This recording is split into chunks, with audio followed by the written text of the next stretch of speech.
Hello and welcome to the Alt Asset Allocation Podcast. Today's interview is with Carter Malloy of AcreTrader. You might recognize Carter from the podcast. I had him on in September 2020. So this is a recurring theme. I'm having a lot of this previous guests on again. And with all of them, especially this one, a lot has happened since then. September 2020. This is bananas that it's almost 2 years. With Carter and AcreTrader, this is investing in farmland. So something that was very interesting to me then as an asset allocator and still interesting to me now. So this episode is all about investing in farmland and more details specifically on what AcreTrader is doing more, allowing investors to access this previously inaccessible asset class of farmland that might be very, very interesting for asset allocators. Before you listen, please don't forget to like or subscribe to the podcast. All of these things very much help. Send it to a friend if you find value. I really, really appreciate it. All right. Enjoy this episode with Carter of AcreTrader. Carter, welcome to the Alt Asset Allocation Podcast. Good to see you again, sir. Thanks, Ben. It's nice to be back. Yeah, it's been a long time. So episode 7, which was published on September 2020, but that meant that was probably recorded in June or July 2020. So we've come a long way since then. That was early pandemic days. And, we're still dealing with it, but, here we are. Really, really excited to be here. And yeah, it's a lot has happened for you and me both. So really, really appreciate the opportunity to speak with you again. Yeah, man. So, we had this episode before, so highly encourage my listeners to jump on that episode 7. I thought it was a really good one about going over the benefits of investing in farmland. We'll cover a lot of that on this one as well, and give you the opportunity to talk about what's going on with AcreTrader, because you've raised substantial funding since then, grown substantially. It's a very different company than it was 2 years ago. But before we get into all of that, let's just do a brief overview of who you are and what you're doing with AcreTrader. So AcreTrader is a farmland investing platform. We allow individuals to come on and invest, individual accredited investors to come on and invest as little as $10,000 into US and now Australian farmland, as well as other land assets like timberland and a few others to come. We are really excited about land for a number of reasons that I'm sure you and I will talk about, and the investors are as well. But I think the problem that we solve, and the problem for me, was that I'd individually been buying and selling land, grew up in a farming family, and was buying and selling farmland with my dad, and had friends who wanted to. But it's really, really hard to do, right? It's technically difficult. It's usually in the middle of nowhere where most people have not been, and managing that farm is hard. And oh yeah, by the way, putting up real capital to go buy a farm is also difficult. So we built this platform to make investing in land very easy. So with a few clicks and a few minutes, an investor can add land to their portfolio and diversify their holdings.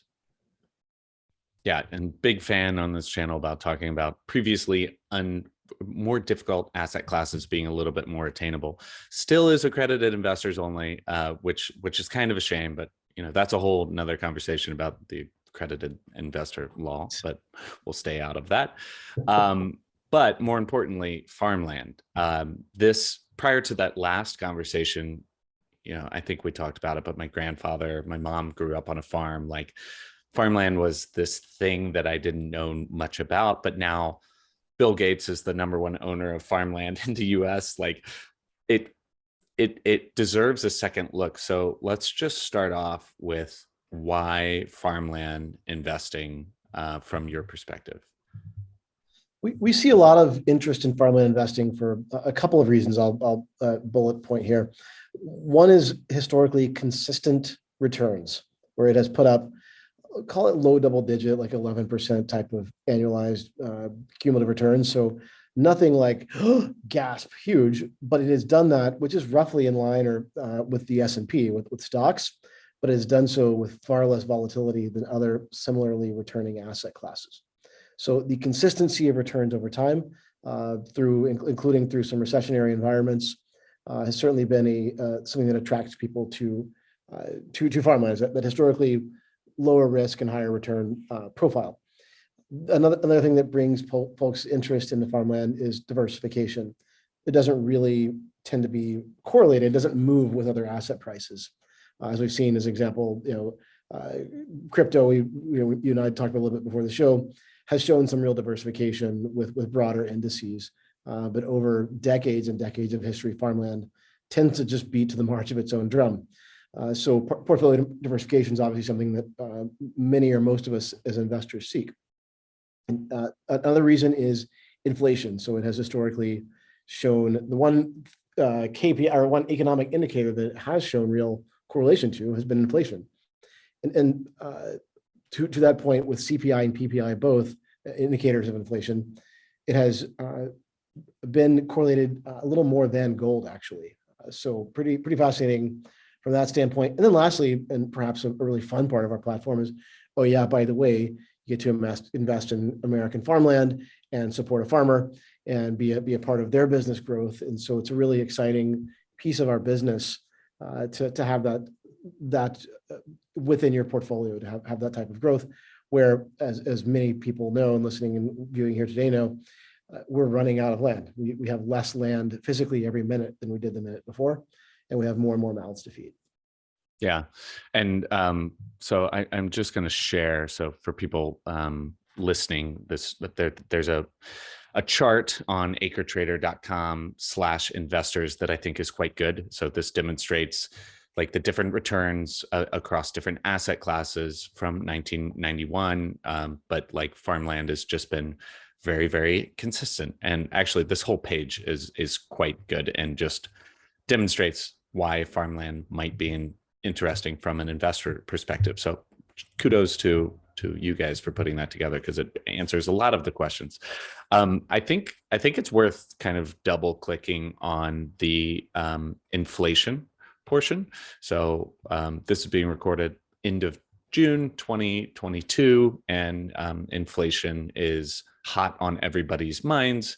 And you brought up multiple times that farmland could serve as a good, or historically has served as a good inflation hedge.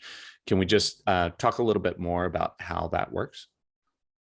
It's pretty simple in that farmland produces goods that tend to be components of inflation, right? So food, fuel, and fiber come off of the land. And so there's just this tends to be a fairly direct link between the commodities that are produced on farmland and ultimately over time, the rents that farmland produces, because the revenue is should be growing alongside those commodity values and the value of that land itself alongside its rents. Yeah, that makes sense. I mean, bear market, people probably aren't going to stop eating anytime soon. So also a pretty good one. Although I do intermittently fast now, and supposedly it's very good for you. And that is stop eating at times. Terrible. I tried that one day. That was the worst thing. That was the worst day. Yeah, it's good for you, you know. Maybe I'll live forever. Maybe I'm just inconveniently skipping breakfast and drinking an absurd amount of coffee. We'll find out. Ask me again in 80 years. So with farmland, like lots of positives. This is with AcreTrader primarily focused on, if not exclusively focused on, U.S. farmland. So it begs the question of like risks of food production going abroad for investors, or higher prevalence of lab-grown meat, or like less reliance on U.S. agriculture land as we know it. How do you think through those potential risks in terms of timeline or reality? I think ultimately there have been and should remain very material, secular, and cyclical trends behind farmland, in that we continue to have more and more mouths to feed. Those mouths are demanding more and more calories, right? Look across emerging economies, and protein consumption is still teeny tiny, right? And so those alternative meats, by the way, are made out of soybeans or things we still grow on a farm. And so there are lots of great solutions out there, necessary solutions to catch up with the fact that we will need to feed more and more, like dramatically more and more mouths every year, right? And I think what you've seen over time is we have already had very material improvements in yield on a per acre basis, right? Through genetics, through improved well, first mechanization, then genetic improvements, farming improvements, now precision farming. And so we're very big fans of the farm yield continuing to improve. It's just not enough. At the end of the day, food is becoming more and more expensive for a reason. In terms of getting exposure to farmland, I just kind of did a quick Google, but it's buy and sell farmland yourself individually, these plots of land like you did with your father early on. You have publicly traded REITs, and then you have crowdfund investment platforms. Are these the main three categories? Yeah, I think so. There's also private equity funds, right? So if you've got a million or plus to allocate, then there are some great funds out there, sometimes 10 million to allocate, but there are certainly some good funds as well. And they're probably 30 or $40 billion at this point. Gotcha. And then so for most investors, it would probably fall into the crowd fund, which is what you do, or like publicly traded. Pros of publicly traded, more liquid, bigger perhaps, but what are kind of the other positives of more liquid publicly traded REITs? There are positives and negatives with all of the above, including ours, right? And I think you've hit on a pretty material one, which is liquidity. Within the publicly traded stocks, you can go get liquidity very quickly. Inversely, they are part of exchanges and often trade alongside other stocks, which is one of the things that we like to be away from. But again, there are a number of great options out there to gain access to farmland. What we are excited about providing is the ability to come in and gain access directly to and build your own portfolio of farmland through our platform, and to work directly with our team that can help, as opposed to, hey, here's a piece of paper to read. Like we've got real humans here that speak to you and help ultimately our investor customers understand and dig further and further into the asset class, which is what we really like as an educated investor. Yeah, that's awesome. So for an investor that's interested, I mean, I'm on your website, I go to like investments, you have a few different ones. So how should an investor think about different types of farmland as it pertains to, one, their farmland investment allocation, but then in terms of like total asset allocation overall? So there's a number of third-party white papers out there that can discuss allocation and how much to put into it. We're not an investment advisor. We don't drive people on those types of decisions.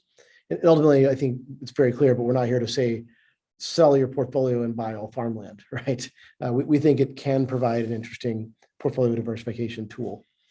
And in terms of the types of offerings that we do, it boils down into a few that I'll try to split apart. Mostly it is row crops and permanent crops. So row crops are things that grow and you plant every year. They grow in rows. You've seen these either flying over them or on a country road. And that's things like corn, soybeans, cotton, rice. And those crops are over time have produced less income, but more appreciation in the value of the land relative to the other primary crop type, which is permanent crops. So a permanent crop is something that you plant, and it's a tree, as an example. We'll use an almond tree. It has a life of 23 plus years where it produces almonds each year, right? And so as the owner of that, you've got a little more commodity exposure and some depreciation of those trees working against you. But over time, that is shown to produce a little more income and a little less appreciation due to the value of trees over long periods of time going down. So each of those have produced similar type of returns, call it low double-digit IRRs over time, just in a little bit differing fashion. The third type of offering we then have beyond farms or things that grow food, fuel and fiber, are things that grow land that grows trees. So we've begun doing timber offerings. I've got a couple of great folks on our team that help drive those efforts. We hired an incredible senior portfolio manager, Mark Foley, who previously managed over $1 billion of timber assets to bring forth. And he's been working here since last year. We just started ramping up and offering those just this month, actually. So we're really excited to bring timber forward as well, which is a little different beast than the other two, but also a really fascinating asset class. Fascinating. And what kind of percentage of offerings on the platforms for row, permanent, timber, are they pretty evenly distributed? Timber is obviously new, but yeah, curious on the breakdown. So we're a little heavier on row crops than the other two. It's where we cut our teeth. It's where most of us being here in the middle of the country grew up around. And so this is where we started as a company. And we've expanded. So initially it was just row crops. Then we expanded into permanent crops. We've since done permanent crops in Australia and now doing timber. We'll offer a few other land types as we continue to grow. Cool. And then, so walk me through how the investment actually works. So minimum of 10K. What do the fees look like? Liquidity? How is return derived? Just walk me through like, and obviously each of these deals probably are slightly different. So you can talk about those differences if need be, but just help me understand 10K into the platform. What does that look like? So that minimum investment, again, usually anywhere from 10 to call it 25K. So offering by offering. So these are very general statements, but generally the upfront fee is paid by the land seller who will work through our land brokerage division. So we like when we can make fees that were already in the transaction anyway, rather than charging extra. Then through the life of that farm, we typically charge 0.75%, sometimes 1%. So a very low annual asset management fee. We are big believers in the world is headed to low fee anyway. And so we've built our platform with that in mind, and with scalability ultimately is the goal for us as a business. So it's fee structures in terms of liquidity. Usually deal terms are 3 to 5 years, 5 to 10 years, even 10 to 15 sometimes. We are looking for long-term investors that are here to invest for the long term. That is the nature of the asset itself. That being said, after a 1-year minimum lockup period, if you, Ben, say, hey, I've purchased this and I actually want to go resell it, we're fine if you go sell that to your neighbor or to your friend or through another platform. And then we actually have built the technology for our own secondary platform within our business, and hope to launch that pending some bunch of approvals and work and appraisals and fun back office stuff like that. So, but it is something where we are really excited to bring that forward as soon as possible. Fascinating. So in theory, that would mean that after the 1 year, I can exit, have a little liquidity on those on whatever investment there is. Should you need to, that's correct. Though again, we prefer for you to stick around and invest for the long term. Yeah. So the fees are pretty clear. And again, like reiterating long-term mindset with all of this, like 3 to 15 years is long maturity, but it is nice to have that liquidity option. How is return generated? So obviously with crops, there's like the yield each year, but do you get exposure to the underlying land appreciation? So just walk me through the return aspect. I knew there's a third part of your question that I forgot. Sorry, man. It's all right. I put like 20 of them together. So that's correct. So investors can make money 2 ways typically. One is through appreciation in the underlying land, and the other is through income.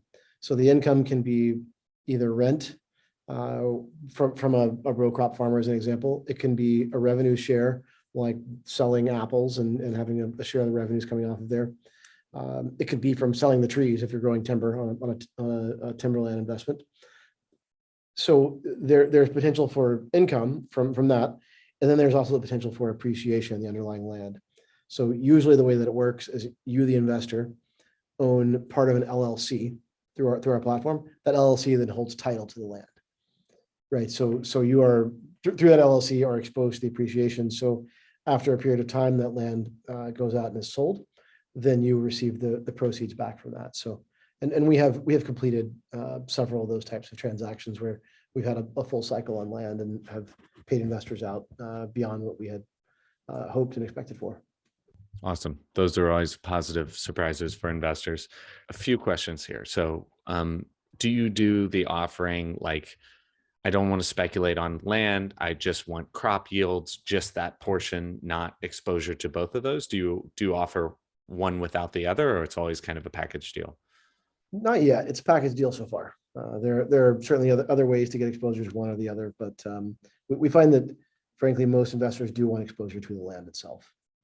Yeah, I would think so. I don't know what farmland real estate has done over the past, well, 2.5 years or 2 years since I talked to you, but I would imagine it's up and to the right, like most every other asset class. I mean, farmland in the US without like the crop yields up substantially over the past 20, 30 years. Yeah, over 20, 30 years, certainly. But as we were discussing earlier, that kind of slow and steady wins the race, right? So it's been a fairly consistent performer over that time period. I think, in the last couple of years, it has performed well, certainly. I think you could point to most major assets and say they have outperformed, and farmland was starting from a lower base. So I don't know that we've seen mean reversion yet in terms of the long-term performance curve for farmland, whereas we have seen material outperformance relative to the mean for most major asset classes. Is this bad if all the investors buy up farmland, and whether it be through crowdfunding or privately, individually? Because it seems like it would be trending towards the farmland is unattainably expensive for the people that are actually farming the land, and they're like leasing it from these investor groups. I mean, is that a bad thing for farmland in America overall? We take the position of, as long as we're helping the farmer grow, then that's a positive thing. And that's how we do most of the offerings that come to our platform. They come from a farmer that wants to grow their business, and they know a neighbor that may be retiring or selling for whatever reason. And so we can go in that way. What I can say further is that I'm speculating here, but probably 95% of farmland transactions are being sold to another farmer, right? So you can look at the total amount of farmland in the United States is at this point, I believe over $3 trillion with a T. And professional investment groups make up maybe 2% of that. Well, Bill Gates is 600 million or something alone, right? Right. So he's like behind the decimal point in terms of ownership. So, 250,000 acres sounds really big until you realize it's part of hundreds and hundreds of millions of actual acres. Then you realize, like, okay, that's big, but it's literally well behind a decimal point in terms of his ownership of land. And so and compare that to shopping malls, which are like 90% institutionally owned, right? Or retail centers, or apartment buildings, or sky rises, or industrial centers, whatever that may be. Amazon fulfillment warehouses, those tend to all be very, very heavily institutional, majority often institutionally owned, relative to farmland that's 1 or 2%. So if institutional participation doubles and then doubles again, it will still be relatively insignificant. Yeah, that makes sense. I just think, institutional investors wanting diversification, it's a great asset class. Like, money presumably will start piling in, and curious, playing that out a couple more stages, like what that looks like. With AcreTrader specifically, so each property, each deal is an LLC, you're buying into that. What else should my listeners know about, like, that process and behind the scenes? The process itself for the investor is very simple. We've got a substantial software development team that has put together some pretty amazing software to walk you through that process to become verified, to make the investments themselves. It's pretty well point and click through our software. So the process is very easy. The documentation is fairly, if not very, standardized.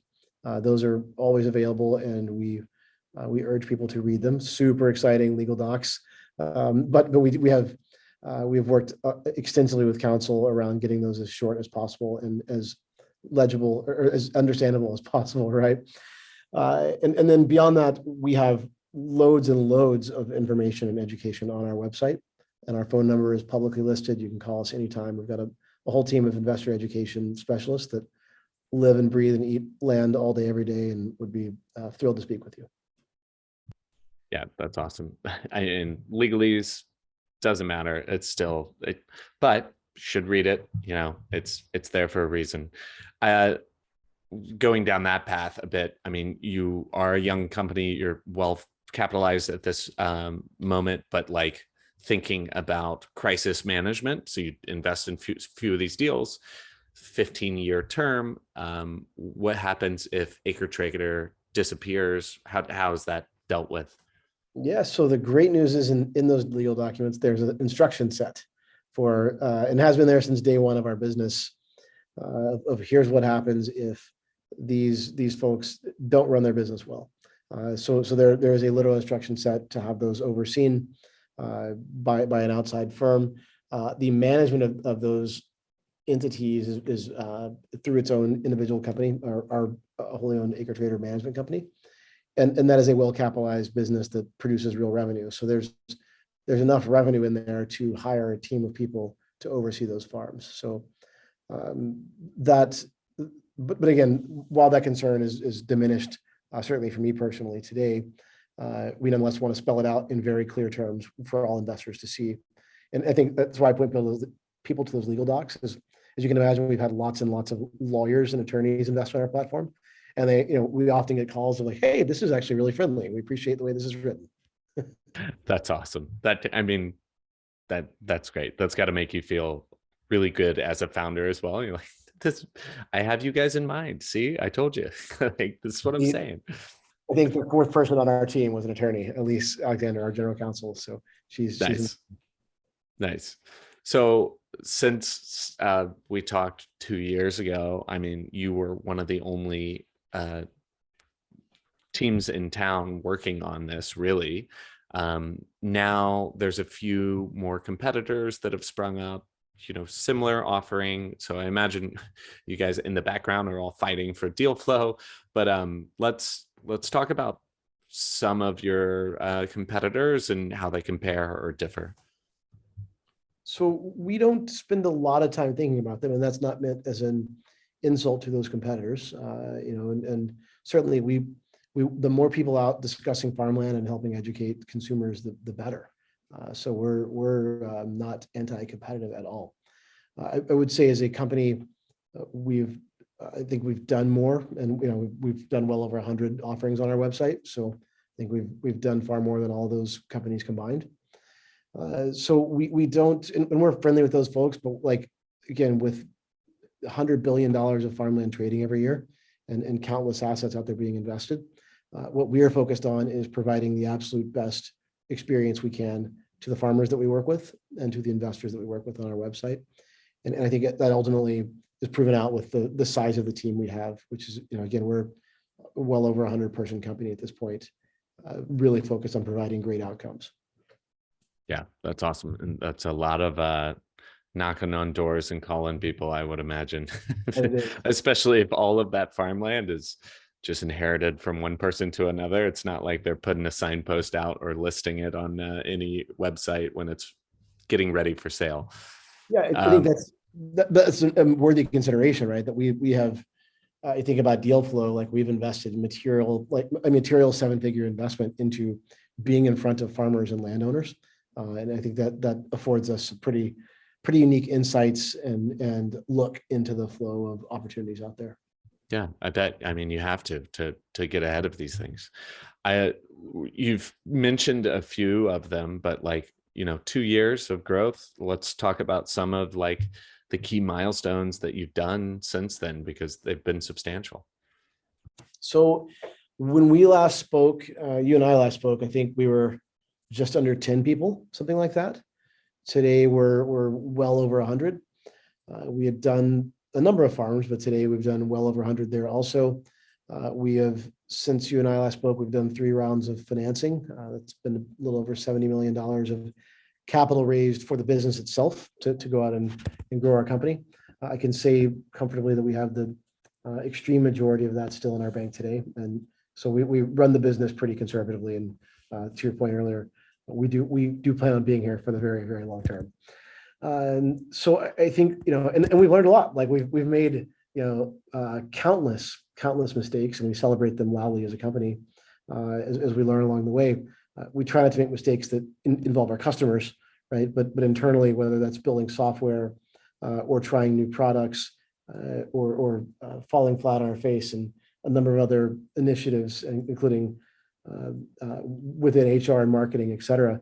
But we're really, really proud of the culture we've built. I think that's a word that I spent, we talked about this earlier, but prior to AcreTrader, I spent a dozen years as a professional investor in businesses. And I often heard this word culture get thrown around a lot. It sounds very corporate, but in fact, it's what defines a business is the people that work within it. And I think that's of all the milestones and misses along the way, the thing that I and we are most proud of is that I get to come to work every day and work with absolutely amazing people. That's incredible, man. Well, kudos to you. I mean, the culture it's set from the top. So if you've got a great company culture and people are loving it and you're doing great things, there's some key driving force from the beginning. So kudos there. You've got an exciting future coming up. What excites you most about AcreTrader going forward? Or let's do in the near-ish term. We have built this suite of tools that allows us to evaluate land. So if you can imagine, the industry that we work in is so wildly old school that when a property comes in for review, quite literally, we have to pull out paper sometimes and pull out paper maps and log into 6 different online systems and county courthouses and GIS systems and all the other weird acronyms to try to understand land. So we built a tool for us. Today, it's got a substantial engineering and data science team behind it. It's led by a former data scientist from Bridgewater. And ultimately, they built a tool for us to go understand land. And we are going to be giving that away soon. So we're going to give it away to the market and try to bring a lot more transparency to what's going on out there for landowners and farmers and investors alike. Fascinating. So that'll be its own product of proper agricultural land valuation. That's correct. So whether you're wanting to look at how water is going to flow across a property and topographical maps, or look at the history from satellites, looking at how this thing has evolved over time, to ownership records, comparable sales, and a host of other, all the water problems and opportunities within California, as an example, all of it is there in one tool. So we're incredibly proud of it and really pumped to roll that out. Fascinating. But that will be a SaaS product sort of thing in and of itself. For professional users, that's correct. For everyday landowners and investors, it'll be free. Cool. In top of funnel for people looking to value their land, I guess they look straight to AcreTrader. Fascinating. That's really great. I'm excited to see that. I don't know if I'll use it, but I'll certainly tinker around on it and see what you've built, especially because you're as excited about it as you are. We've covered a lot about Farmland, AcreTrader. Is there anything that I'm missing that we should have covered? I think we've talked a lot about, I talked about our team and the unique expertise of having a bunch of brilliant folks here in Arkansas with lots and lots of farming backgrounds. So that unique expertise helps. We've talked a lot about farmland investing. We've talked about the ease of using the platform. So no, I think we've hit a lot of the important high notes here and why we're obviously incredibly excited to continue building our company. Yeah. Well, Carter, I mean, from 10 people, you've 10 plus X'd your head count there. I'm super excited to see the continued success of AcreTrader. And yeah, very, very excited from the sidelines. Great to have you on today. Where can listeners find out more about you or about AcreTrader? Where would you like to send them? AcreTrader.com. Pretty easy to remember. Easy. Great to see you, sir. Thanks for coming on. Thank you so much, Ben. There you have it. Thank you for listening. I really appreciate your support. Show notes, transcript, links, and more can be found on our website at altassetallocation.com. If you'd be so kind, please share this with anyone you think might be interested or get some value from this conversation. If you have any questions or comments, please reach out. I'm always happy to hear them.